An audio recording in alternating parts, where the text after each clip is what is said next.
નમસ્કાર, હું જગદીશ પાટણકર.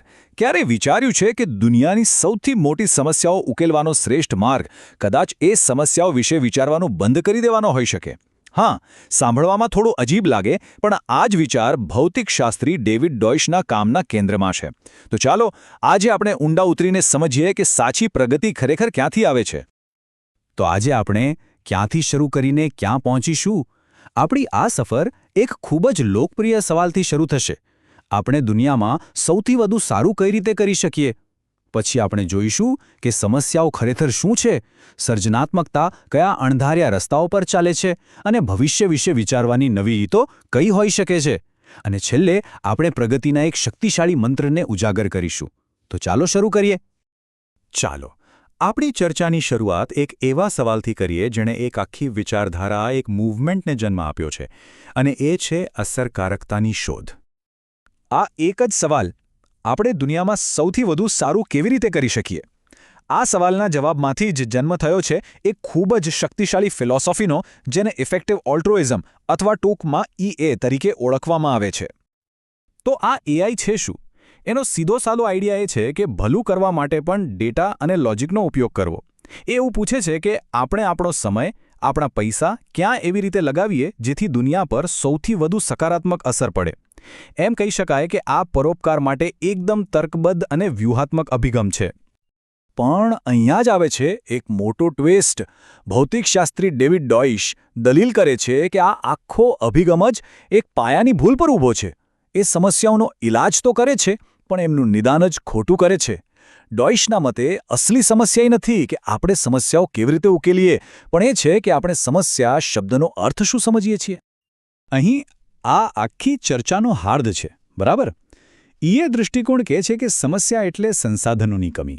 પૂરતા પૈસા નથી, પૂરતી મચ્છરદાની નથી.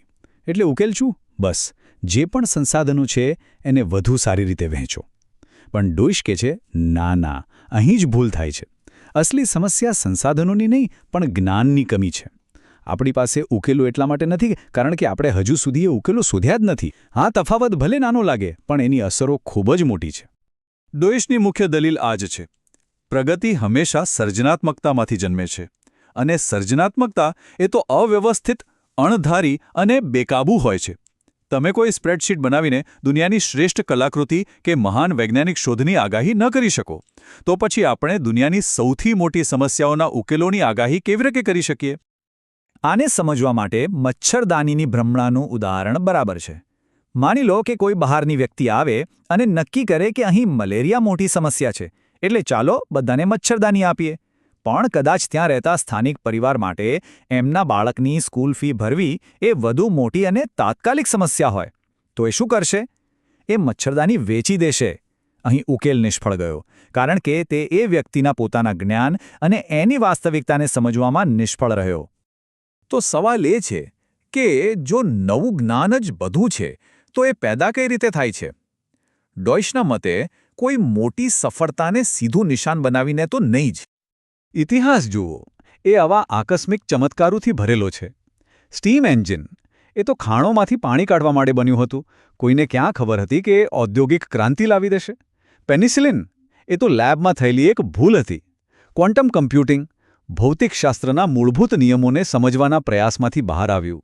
મોટી સફળતાઓ ક્યારે સીધા રસ્તે નથી મળતી, એ તો રસ અને જિજ્ઞાસાની આડી અવળી ગલીઓમાંથી જડી આવે છે.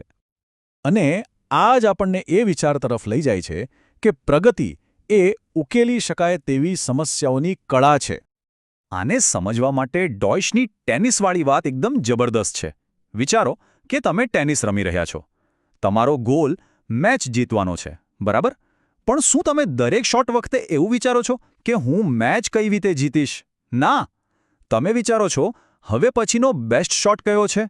આ બોલને હું કઈ રીતે પાછો મારી શકું જે મજેદાર પણ હોય અને શક્ય પણ હોય? બસ સમસ્યાઓ ઉકેલવાનું પણ આવું જ છે. મોટી, અઘરી સમસ્યા પર ફોકસ કરવાને બદલે આગળના રસપ્રદ અને ઉકેલી શકાય એવા ભાગ પર ધ્યાન કેન્દ્રિત કરો. તો ચાલો આ ઉકેલી શકાય તેવી સમસ્યાઓ પર ફોકસ કરવાના વિચારને EAની એક સૌથી મોટી ચિંતા પર લગાવીને જોઈએ. એટલે કે અસ્તિત્વનું જોખમ, જેને X રિસ્ક પણ કહેવાય છે. સામાન્ય રીતે એવી દલીલ થાય છે કે જો માનવજાતનો અંત આવી જાય તો એ સૌથી ખરાબ વાત હશે. એટલે એની નાનકડી સંભાવના પણ બીજી બધી ચિંતાઓ કરતાં મોટી ગણાવી જોઈએ. પણ ડોઇશના મતે આજ તો વિચારવાની ખોટી રીત છે. આ એક પ્રકારનો નિરાશાવાદ છે, કારણ કે એ ભવિષ્યમાં આપણને જે નવું જ્ઞાન મળશે એને ગણતરીમાં જ નથી લેતું. એવું માની લે છે કે ભવિષ્યમાં પણ આપણે એટલા જ અજ્ઞાન રહીશું જેટલા આજે છીએ. આવી ભૂલ આપણે પહેલાં પણ જોઈ છે. 18મી સદીમાં થોમસ માલ્થસ નામના એક વિચારકે હિસાબ માંડ્યો અને કહ્યું કે વસ્તી એટલી વધી જશે કે ખાવાનું ખૂટી પડશે અને ભૂખમરું આવશે.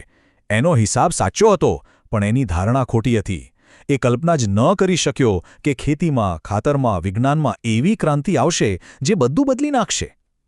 ડોઇશ કહે છે કે આજના સમયના ઘણા ડરામણા ભવિષ્યવાણીઓ પણ આ જ માલ્થુસિયન ભૂલ કરી રહી છે.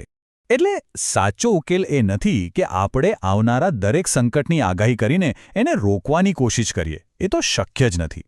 સાચો રસ્તો એ છે કે આપણે એક એવી જીવંત અને ક્રિએટિવ સંસ્કૃતિ બનાવીએ જે કોઈ પણ નવી સમસ્યા આવે એને ઉકેલી શકે. આ એના જેવું છે કે એક મજબૂત કિલ્લો બાંધવા કરતાં એક અજેય સૈન્ય તૈયાર કરવું વધુ સારું છે. અને આ જ વિચાર, એક ગતિશીલ, જ્ઞાન બનાવતી સંસ્કૃતિનો વિચાર આપણને એક નવી અને થોડી વિવાદાસ્પદ મૂવમેન્ટ તરફ લઈ જાય છે. ઇફેક્ટિવ એક્સલરેશનિઝમ, એટલે કે E/AC. ટૂંકમાં એક ફિલોસોફી એમ કહે છે કે બ્રેક મારવાનું બંધ કરો અને એક્સલરેટર દબાવો. એમના મતે ટેકનોલોજી, મૂડીવાદ અને સ્પર્ધા જ સમસ્યાઓ ઉકેલવાના અને ભવિષ્ય બનાવવાના સૌથી શક્તિશાળી ઓજારો છે. હવે અહીંયા વાત રસપ્રદ બને છે. ડોઇશ અને ECAC બંનેને પ્રગતિની ગતિ વધારવી છે, પણ એનું કારણ અલગ અલગ આપે છે. જેમ તમે જોઈ શકો છો, ECACવાળા ભૌતિકશાસ્ત્રના નિયમોની વાત કરે છે, જ્યારે ડોઇશ કહે છે કે અસલી ચાલક બળ તો જ્ઞાનમીમાંસા છે, એટલે કે જ્ઞાન કેવી રીતે બને છે અને સુધરે છે. આ ભૌતિકશાસ્ત્ર કરતાં ફિલોસોફીની વાત વધારે છે. તો આટલી બધી ચર્ચા પછી આખરે પ્રગતિનો એક ગુપ્ત મંત્ર છે શું? તો પ્રગતિનો ગુપ્ત મંત્ર શું છે? જુઓ, કોઈ એક ફોર્મ્યુલા નથી, પણ કેટલાક સિદ્ધાંતો છે. જેમ કે સમસ્યાઓને સંસાધનોની નહીં પણ જ્ઞાનની કમી તરીકે જુઓ. જે રસપ્રદ અને સોલ્વ કરી શકાય એવું લાગે એની પાછળ પડો. ભૂલોને ઝડપથી સુધારી શકાય એવી સિસ્ટમ બનાવો. અને સૌથી અગત્યનું, એક એવી સંસ્કૃતિ બનાવો જે જિજ્ઞાસા અને સર્જનાત્મકતાને સૌથી વધુ મહત્વ આપે. એટલે અંતે વાત આટલી જ છે. પ્રગતિ કોઈ એસેમ્બલી લાઇન જેવી નથી જ્યાં આપણે બસ એક પ્લાનને ફોલો કરવાનો હોય. ના, એ તો એક બગીચા જેવી છે. આપણું કામ બગીચામાં કયા ફૂલ ઉગશે એ નક્કી કરવાનું નથી, પણ એવી ફળદ્રુપ જમીન તૈયાર કરવાનું છે જ્યાં કંઈક અણધાર્યું અને સુંદર જાતે જ ઉગી શકે. અને આ જ આપણને એક છેલ્લા વિચારવા જેવા સવાલ પર લાવીને મૂકી દે છે. શું થશે જો આપણે એ પૂછવાનું બંધ કરી દઈએ કે સૌથી મહત્વની સમસ્યા કઈ છે, અને એના બદલે પૂછવાનું શરૂ કરીએ કે સૌથી રસપ્રદ સમસ્યા કઈ છે? આ એક એવો સવાલ છે જે કદાચ બધું જ બદલી શકે છે. આ વિશે વિચારવા બદલ આપનો આભાર.